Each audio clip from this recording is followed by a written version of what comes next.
lifestyle. I have my business and it's working. I've been with the corporate world, specifically telecoms industry for 28 years, 14 years of which as Vice President of Globe Telecom and Digital Sun Cellular.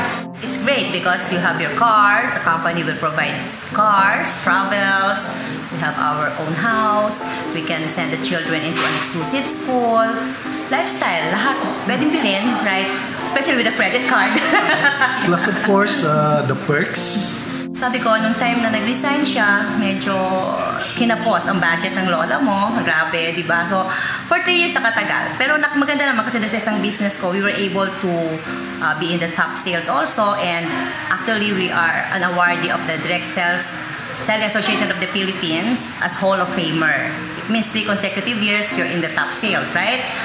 But sabi nga, challenges. Pag nawalan ka pala talaga ng trabaho, minsan akala mo yung trabaho security, pero hindi pala.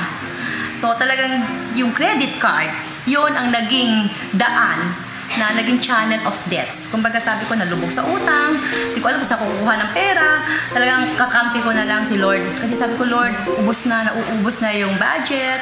We were asked, because we were looking at the cars which were parking, the person who invited us said, alam mo ba kung ano yung mga ginagawa nila? So, anong ginagawa nila? Ano ba business nila? Kasi may business daw sila na every 3 to 6 months nagpapalit ng kotse. So, lumaki yung mga mata namin. So, anong business nila? So, I said, it's loading. What? Loading? So, we tried it and grabe, in just ilang months, in just 5 months. That is so good. Yeah, we first our 1 million. Alam maganda niyan, sabi ko, di ba kanina nalubog sa utang, binayaran ko muna lahat ng utang namin. And kumbaga nakatulog na rin ako ng mahimbing. And then I started to pray na mas marami pa kaming matulungan with T-Mobile. Katulad nung nangyari sa amin. I think we are only living testimony of God's grace and love, di ba?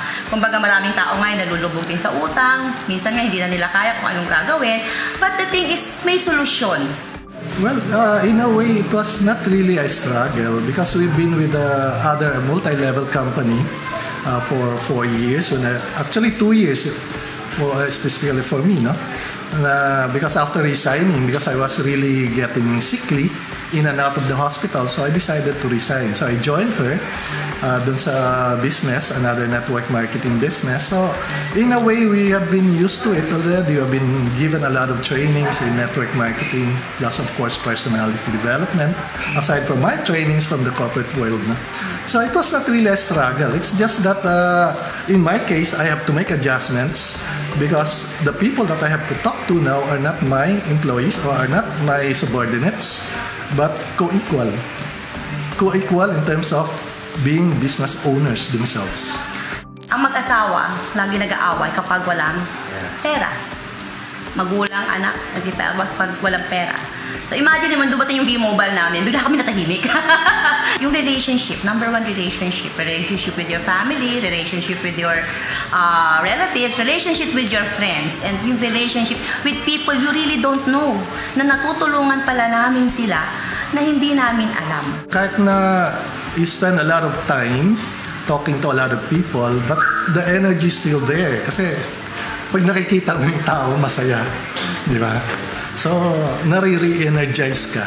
Unlike dun sa pinanggalingan namin, hindi pa tapos yung presentation. Uubos na yung tao. Nawawala na yung mga uma-attend. First, really, you have to learn.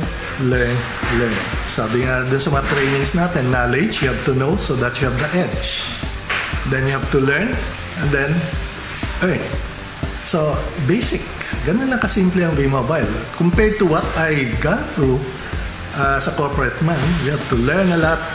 Kung ano yung naging daan, ang naging system for this All Millionaires Club na nabuo, you really have to follow the system. It's not all about the earnings. Kaya ka binigyan ng Diyos ng maraming earnings in order for you to share and to give to all those people that will be needing your help. You are only an instrument.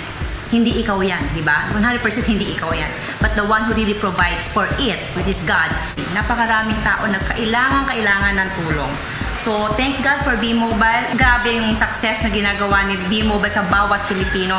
At ayoko na nga yung tao na nakita ibang pamilya na nagkakahiwa-hiwalay. Kaya ako bigla talaga na-power din sa V-Mobile kasi nakita ko yung family ng Guasque. They're all doing it.